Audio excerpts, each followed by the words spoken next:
ओम नमो भगवते वासुदेवाय।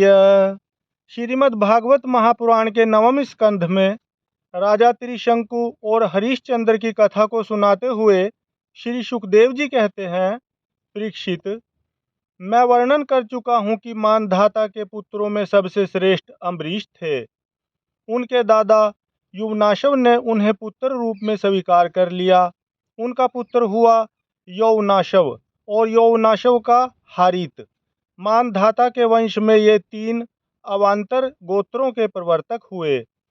नागों ने अपनी बहन नर्मदा का विवाह पुरुकुत से कर दिया था। नागराज वासुकी की आज्ञा से नर्मदा अपने पति को रसातल में ले गई। वहां भगवान की शक्ति से संपन्न होकर पुरुकुत्स ने वध करने योग्य गंधर्वों को मार डाला। इस पर नागराज ने प्रसन्न होकर पुरुकुत्स को वर दिया कि जो इस प्रसंग का स्मरण करेगा वह सर्पों से निर्भय हो जाएगा। राजा पुरुकुत्स का पुत्र त्रस्यधस्यु था। उसके पुत्र हुए अनरण्य, अनरण्य के हर्यशव, उसके अरुण और अरुण के त्रिबंधन हुए। त्रिबंधन के पुत्र सत्यव्रत हुए। यही सत्यव्रत त्रिशंकु के नाम से विख्यात हुए। यद्यपि त्रिशंकु अपने पिता और गुरु के शाप से चांडाल हो गए थे, परंतु विश्वामित्र जी के प्रभाव से वे सशरीर स्वर्ग में चले गए। देवताओं ने उन्हें वहां से ढकेल दिया और वे नीचे को सिर किए हुए गिर पड़े, परंतु विश्वामित्र जी ने अपने तपोबल से उन्हें आकाश में ही स्थिर कर दिया। वे अब भी आकाश में लटके हुए दिखते हैं। त्रिशंकु के पुत्र थे हरिश्चंद्र। उनके लिए विश्वामित्र और वशिष्ठ एक दूसरे को शाप देकर पक्षी हो गए और बहुत वर्षों तक लड़ते रहे। हरिश्चंद्र के कोई संतान न थी, इससे वे बहुत उदास रहा करते थे। नारद के उपदेश से वे वरुण देवता की शरण में गए और उनसे प्रार्थना की कि प्रभो, मुझे पुत्र प्राप्त हो।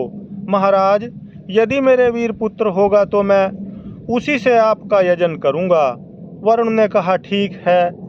तब वरुण की कृपा से हरिश्चंद्र के रोहित नाम का पुत्र हुआ। पुत्र होते ही वरुण ने आकर कहा, हरिश्चंद्र, तुम्हें पुत्र प्राप्त हो गया। अब इसके द्वारा मेरा यजन करो, अब इसके द्वारा मेरा यज्ञ करो।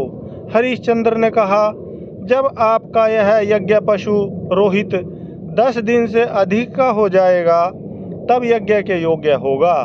10 दिन बीतने पर वरुण ने आकर फिर कहा, अब मेरा यज्ञ करो। हरिश्चंद्र ने कहा, जब आपके यज्ञ पशु के मुंह में दांत निकल आएंगे तब वह यज्ञ के योग्य होगा। दांत उग आने पर वरुण ने कहा, अब इसके दांत निकल आए, मेरा यज्ञ करो। हरिश्चंद्र ने कहा, जब इसके दूध के दांत गिर जाएंगे तब यह यज्ञ के योग्य होगा। दूध के दांत गिर जाने पर वरुण ने कहा, अब इस यज्ञ पशु के दांत गिर गए, मेरा यज्ञ करो। हरिश्चंद्र ने कहा, जब इसके दोबारा दांत आ जाएंगे तब यह पशु यज्ञ के योग्य हो जाएगा। दांतों के फिर उग आने पर वरुण ने कहा, अब मेरा यज्ञ करो। हरिश्चंद्र ने कहा, वरुण जी महाराज, क्षत्रिय पशु तब यज्ञ के योग्य होता है जब वह कवच धारण करने लगे। परीक्षित, इस प्रकार राजा हरिश्चंद्र पुत्र के प्रेम से हिला हवाला करके समय टालते रहे। इसका कारण यह था कि पुत्र स्नेह की फांसी ने उनके हृदय को जकड़ लिया था। वे जो जो समय बताते वरुण देवता उसी की बाट देखते। जब रोहित को इस बात का पता चला कि पिताजी तो मेरा बलिदान करना चाहते हैं, तब वह अपने प्राणों की रक्षा के लिए हाथ में धनुष लेकर वन में चला गया। कुछ दिन के बाद उसे मालूम हुआ कि वरुण देवता ने रुष्ट होकर मेरे पिताजी पर आक्रमण किया है, जिसके कारण वे महोदर रोग से पीड़ित हो रहे हैं। तब रोहित अपने नगर की ओर चल पड़ा, परंतु इंद्र ने आकर उसे रोक दिया। उन्होंने कहा, बेटा रोहित, यज्ञ पशु बनकर मरने की अपेक्षा तो पवित्र तीर्थ और क्षेत्रों का सेवन करते हुए पृथ्वी में विचरना ही अच्छा है। इंद्र की बात मानकर वह 1 वर्ष तक और वन में ही रहा। इसी प्रकार दूसरे, तीसरे, चौथे और 5वें वर्ष भी रोहित ने अपने पिता के पास जाने का विचार किया, परंतु बूढ़े ब्राह्मण का वेश धारण कर हर बार इंद्र आते और उसे रोक देते। इस प्रकार 6 वर्ष तक रोहित वन में ही रहा। 7वें वर्ष जब वह अपने नगर को लौटने लगा, तब उसने अजिगर्त से उनके मझले पुत्र शुनहशेप को मोल ले लिया और उसे यज्ञ पशु बनाने के लिए अपने पिता को सौंपकर उनके चरणों में नमस्कार किया। तब परम यशस्वी एवं श्रेष्ठ चरित्र वाले राजा हरिश्चंद्र ने महोदर रोग से छूटकर पुरुष मेघ यज्ञ द्वारा वरुण आदि देवताओं का यजन किया। उस यज्ञ में विश्वामित्र जी होता हुए परम संयमी जमदग्नि ने अध्वर्यु का काम किया। वशिष्ठ जी ब्रह्मा बने और अयास्य मुनि सामगान करने वाले उद्गाता बने। उस समय इंद्र ने प्रसन्न होकर हरिश्चंद्र को एक सोने का रथ दिया था। परीक्षित, आगे चलकर मैं शुनहशेप का महात्म वर्णन करूंगा। हरिश्चंद्र को अपनी पत्नी के साथ सत्य में दृढ़तापूर्वक स्थित देखकर विश्वामित्र जी बहुत प्रसन्न हुए। उन्होंने उन्हें उस बात का उपदेश किया जिसका कभी नाश नहीं होता।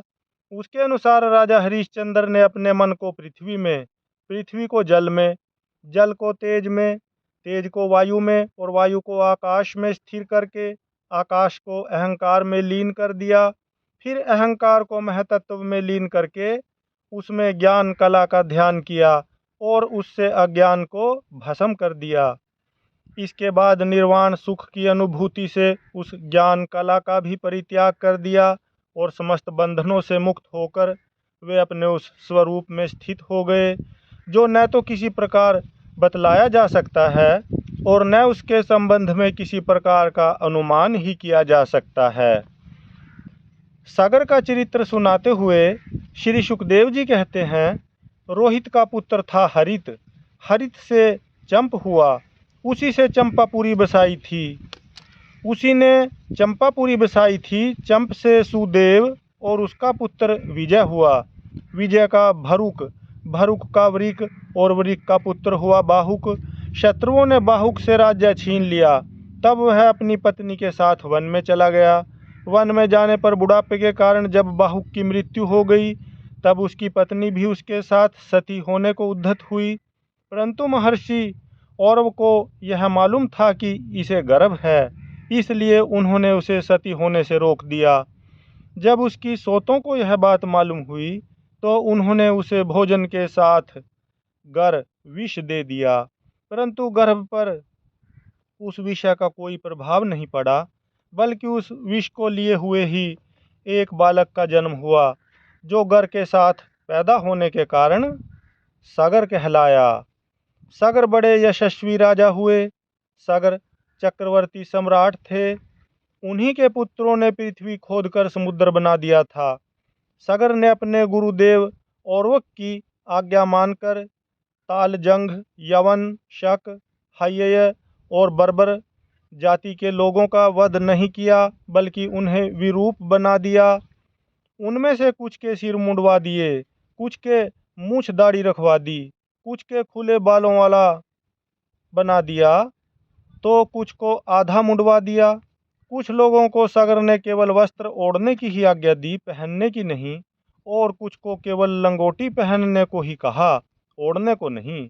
इसके बाद राजा सागर ने और ऋषि के उपदेशानुसार अश्वमेघ यज्ञ के द्वारा संपूर्ण वेद एवं देवता में आत्मस्वरूप सर्वशक्तिमान भगवान की आराधना की।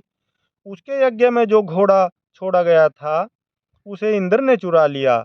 उस समय महारानी सुमति के गर्भ से उत्पन्न सागर के पुत्रों ने अपने पिता के आज्ञानुसार घोड़े के लिए सारी पृथ्वी छान डाली।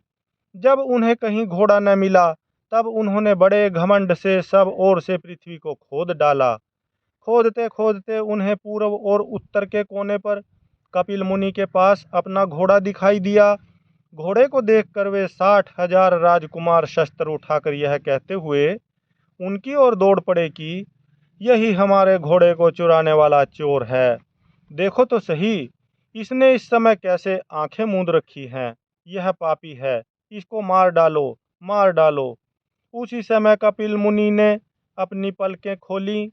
इंद्र ने राजकुमारों की बुद्धि हर ली थी। इसी से उन्होंने कपिल मुनि जैसे महापुरुष का तिरस्कार किया था। इस तिरस्कार के फलस्वरूप उनके शरीर में ही आग जल उठी, जिससे क्षण भर में ही वे सब के सब जलकर खाक हो गए। परीक्षित, सागर के लड़के कपिल मुनि के क्रोध से जल गए, ऐसा कहना उचित नहीं है। वे तो शुद्ध सत्व गुण के परम आश्रय हैं। उनका शरीर तो जगत को पवित्र करता रहता है। उनमें भला क्रोध रूप तमोगुण की संभावना कैसे की जा सकती है? भला कहीं पृथ्वी की धूल का भी आकाश से संबंध होता है? यह संसार सागर एक मृत्युमय पथ है। इसके पार जाना अत्यंत कठिन है। परंतु कपिल मुनि ने इस जगत में सांख्य शास्त्र की एक ऐसी दृढ़ नाव बना दी थी, जिससे मुक्ति की इच्छा रखने वाला कोई भी व्यक्ति उस समुद्र के पार जा सकता है। वे केवल परम ज्ञानी ही नहीं, स्वयं परमात्मा हैं। उनमें भला यह शत्रु है और यह मित्र, इस प्रकार की भेद बुद्धि कैसे हो सकती है? सागर की दूसरी पत्नी का नाम था केशिनी। उसके गर्भ से उन्हें असमंजस नाम का पुत्र हुआ था। असमंजस के पुत्र का नाम था अंशुमान। वह अपने दादा सागर की आज्ञाओं के पालन तथा उन्हीं की सेवा में लगा रहता।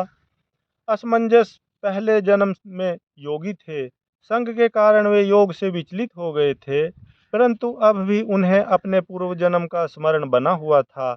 इसलिए वे ऐसे काम किया करते थे जिनसे भाई बंधु उन्हें प्रिय न समझें। वे कभी कभी तो अत्यंत निंदित कर्म कर बैठते और अपने को पागल सा दिखलाते, यहाँ तक कि खेलते हुए बच्चों को सरयू में डाल देते। इस प्रकार उन्होंने लोगों को उद्विग्न कर दिया था। अंत में उनकी ऐसी करतूत देखकर पिता ने पुत्र स्नेह को तिलांजलि दे दी और उन्हें त्याग दिया। तदंतर असमंजस ने अपने योग बल से उन सब बालकों को जीवित कर दिया और अपने पिता को दिखाकर वे वन में चले गए। अयोध्या के नागरिकों ने जब देखा कि हमारे बालक तो फिर लौट आए, तब उन्हें असीम आश्चर्य हुआ और राजा सागर को भी बड़ा पश्चाताप हुआ। इसके बाद राजा सागर की आज्ञा से अंशुमान घोड़े को ढूंढने के लिए निकले। उन्होंने अपने चाचाओं के द्वारा खोदे हुए समुद्र के किनारे किनारे चलकर उनके शरीर के भस्म के पास ही घोड़े को देखा।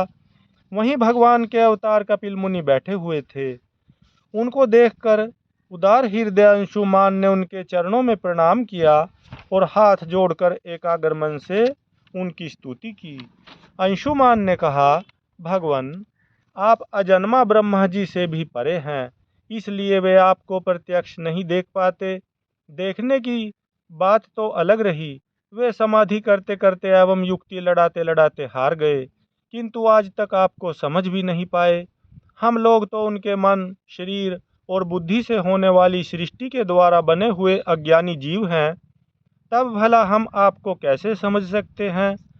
संसार के शरीरधारी सत्वगुण, रजोगुण या तमोगुण प्रधान हैं।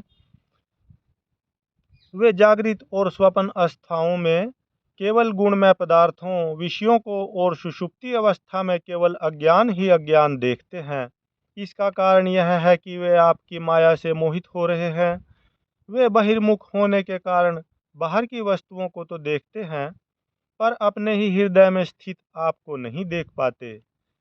आप एक रस ज्ञान धन हैं। सनंदन आदि मुनि, जो आत्मस्वरूप के अनुभव से माया के गुणों के द्वारा होने वाले भेदभाव को और उसके कारण अज्ञान को नष्ट कर चुके हैं, आपका निरंतर चिंतन करते रहते हैं। माया के गुणों में ही भूला हुआ मैं मूढ़ किस प्रकार आपका चिंतन करूं? माया, उसके गुण और गुणों के कारण होने वाले कर्म एवं कर्मों के संस्कार से बना हुआ लिंग शरीर आप में है ही नहीं। न तो आपका नाम है और न तो रूप। आप में न कार्य है और न तो कारण। आप सनातन आत्मा हैं। ज्ञान का उपदेश करने के लिए आपने यह शरीर धारण कर रखा है। हम आपको नमस्कार करते हैं। प्रभो, यह संसार आपकी माया की करामात है। इसको सत्य समझकर काम, लोभ, ईर्ष्या और मोह से लोगों का चित्त शरीर तथा घर आदि में भटकने लगता है। लोग इसी के चक्कर में फंस जाते हैं। समस्त प्राणियों के आत्मा प्रभो, आज आपके दर्शन से मेरे मोह की वह दृढ़ फांसी कट गई जो कामना, कर्म और इंद्रियों को जीवन दान देती है। श्री सुखदेव जी कहते हैं, परीक्षित, जब अंशुमान ने भगवान कपिल मुनि के प्रभाव का इस प्रकार गान किया, तब उन्होंने मन ही मन अंशुमान पर बड़ा अनुग्रह किया और कहा। श्री भगवान ने कहा, बेटा, यह घोड़ा तुम्हारे पितामह का यज्ञ पशु है, इसे तुम ले जाओ। तुम्हारे जले हुए चाचाओं का उद्धार केवल गंगा जल से होगा और कोई उपाय नहीं है। अंशुमान ने बड़ी नम्रता से उन्हें प्रसन्न करके उनकी परिक्रमा की और वे घोड़े को ले आए। सगर ने उस यज्ञ पशु के द्वारा यज्ञ की शेष क्रिया समाप्त की। तब राजा सगर ने अंशुमान को राज्य का भार सौंप दिया और वे स्वयं विषयों से निष्प्रह एवं बंधन मुक्त हो गए। उन्होंने महर्षि औरव के बतलाए हुए मार्ग से परम पद की प्राप्ति की। हरि ओम तत्सत, हरि ओम तत्सत, हरि ओम तत्सत, हरि ओम तत्सत।